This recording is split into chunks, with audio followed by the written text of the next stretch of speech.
नमस्कार स्वामी जी। कल्याण।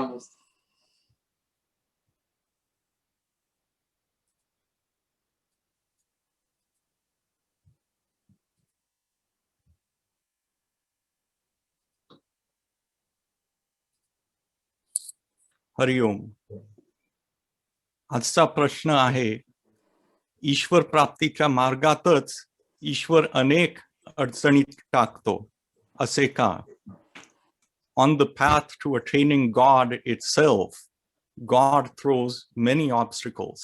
Why is this so?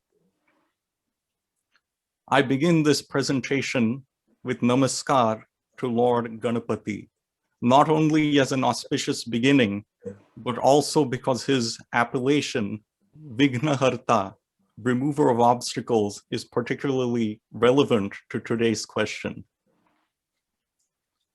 On the surface, it seems to be a paradox that though he is Vignaharta, there continue to exist obstacles in our spiritual path. Why is this the case? Let us dissect the question in order to understand the paradox. First of all, the question deals specifically with obstacles on the path to attaining God, not with obstacles to the attainment of worldly objectives. And in the phrasing of the questioner himself first posits the notion of a path to attaining God, even before expressing the idea that God places obstacles on that path. Herein lies a key to begin unraveling the question. Our very idea that we have a path to tread whose end point is Ishwar Prapti is what fundamentally creates all obstacles on that path. The notion of the path itself implies the obstacles, and traveling on that path consists of nothing else other than removing the obstacles. There's an interesting riddle I've heard that bears upon this point. Imagine you are swimming in the ocean and are suddenly attacked by sharks. What should you do? The answer is stop imagining. So the riddle was, imagine you are swimming in the ocean and are suddenly attacked by sharks. What should you do? Stop imagining. Ramana Maharshi has expressed the same point in direct terms with regard to realizing our own true being. He says, your nature is peace and happiness. Thoughts are the obstacles to realization. One's meditation or concentration is meant to get rid of obstacles and not to gain the self. Does anyone remain apart from the self? No. The true nature of the self is declared to be peace. If the same peace is not found, the non-finding is only a thought which is alien to the self. One practices meditation only to get rid of these alien fancies. And that's the end of the quote.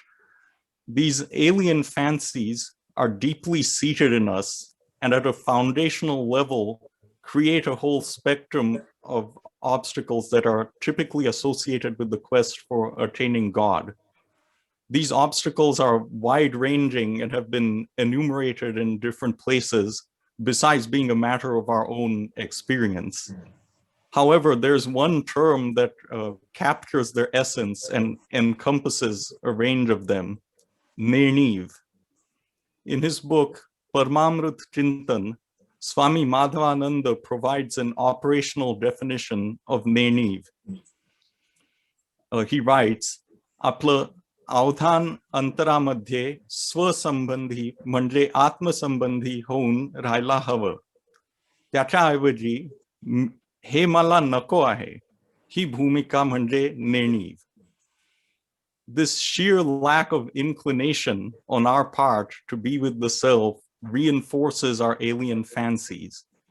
It pervades our lives in innumerable ways of which we are not even fully aware. As Swamiji describes, नेणिवेची अनेक अंग आहेत. on the one hand, it encompasses such things as बाह्य गोष्टींमध्ये रमून राहणं, वासनामयता, मोठेपणाची मान्यता. On the other hand, it extends to more subtly obstructive ideas. For example, फक्त ध्यानाच्या वेळेलाच मी आत्मा असतो आणि इतर वेळेला मी आत्मा नसतो. Or another one, आत्ता मी आत्मस्वरूप नाही, आत्ता त्याचा विचार नको, आपण आत्मस्वरूप होणार आहोत at some point in the distant future. So we see that our Neniv provides a breeding ground for a wide range of obstacles. As Swamiji sums up, काहीही करताना तुमचं लक्ष स्ववर ठेवण्याची कला तुम्हाला प्राप्त होऊ शकते. पण जर मला नाहीच करायचं हा फॅक्टर असेल तर नाहीच होणार. आणि चांगल्या साधकांमध्येही हा मला नाही करायचं हा फॅक्टर असतो. So far, in answering this question, we've tried to trace the source of obstacles on the spiritual path. They are ultimately traced to our own thoughts, including the thought of the path itself. However, the question remains as to what the relationship is between God and the obstacles. We have noted that in the form of Ganpati, he is known as Vignaharta. But what exactly does this mean regarding the obstacles we face? It turns out an answer can be found in the Phalashruti of Sri Ganapati Atharva Shirsha. One of the statements it makes is Sa sarva vignai na badhyate. Tyala sarva vignanchi badha hot nahi. This is a reassuring statement. However, its finer meaning needs to be understood carefully, which Swamiji elucidates in his book on Atharva Shirsha. He writes, Vigna म्हणजे बाधा येणार नाहीत असे म्हटलेले नाही, होणार नाहीत असे म्हटलेले आहे. त्या प्रवासाला विघ्ने बाधित करणार नाहीत, म्हणजे प्रवास चालू राहील. त्यात अडथळे आले तरी मार्ग काढून मिळेल. पुरेसे बळ आणि योग्य परिस्थिती पुरवली जाईल असे समजता येते.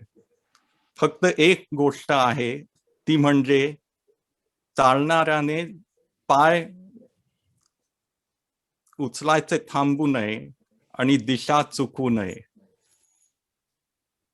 It is not that obstacles will not arise, but rather an assurance has been given here that the obstacles will not ultimately obstruct us, provided we persevere in the right direction. Although Ganapati is known as Vignaharta, he is also known as Vigneshwar, the Lord of obstacles. The obstacles are under his control and thus cannot truly harm us. In fact, being the Lord over the obstacles, he may even deploy them on our path so that we may realize some greater benefit through them. Something that is conventionally labeled by us as an obstacle may in fact be necessary for us to overcome other deeper obstacles. It is said that Baba Loknath, a spiritual personality of 18th to 19th century Bengal, was instructed by his guru to practice meditation in various inhospitable locations, including in the midst of noisy, populated areas or in places overrun by ants and insects, so that he could perfect the internal awareness regardless of the external conditions. Thankfully, we don't have to face such conditions. However, we may perceive that external worldly pressures we face pose an obstacle to being with the self. But we have to maintain the awareness in the midst of these. Waiting for the idealized conditions is but another form of neniv. Swami Vivekananda has said, the world is a great gymnasium where we come to make ourselves strong. This puts things in perspective anytime we feel that external circumstances pose an obstacle to our spiritual progress. The progress itself consists of maintaining the awareness in whatever circumstances we find ourselves. In summary, we've tried to explore the nature of obstacles on the path to attaining God. These obstacles are inherent in the very conception of the path and thrive under Neniv in its various aspects. However, if we persevere in the right direction, God and Guru will ensure that they do not ultimately obstruct us. The purpose of sadhana is nothing else but to remove the obstacles. However, the idea that we have a goal to reach is itself the most subtle, fundamental, and deep-rooted obstacle.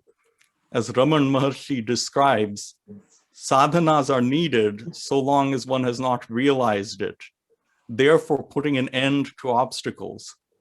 Finally, there comes a stage when a person feels helpless, notwithstanding the sadhanas. He is unable to pursue the much cherished sadhana also. It is then that God's power is realized. The self reveals itself. I offer this presentation at the feet of Swamiji. With his grace, may we overcome the obstacles that we face.